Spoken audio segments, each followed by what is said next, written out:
3 years after the start of the financial crisis and almost a year since its creation, the body charged with ensuring that Britain's banks never again need to be bailed out is set to publish its preliminary recommendations.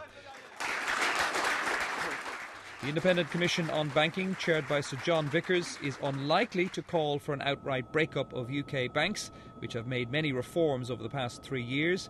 Instead, watch for some sort of internal separation or firewall between the risk-taking investment banking divisions and the more mundane but essential retail side.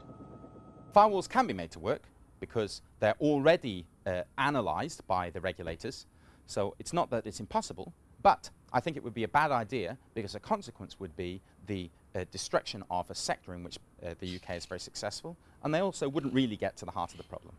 We might also hear that banks should set aside even more reserves or capital to cushion them against any future problems. And the ICB might also call for more competition in high street banking by forcing Lloyds to sell off some of its branches.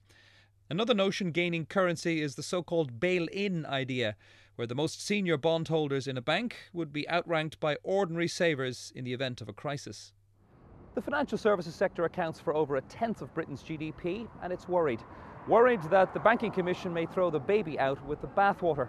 But the public's worried too, worried that banks, if unchecked, may once again be allowed to bring the economy to its knees. Joe Lynham, BBC News.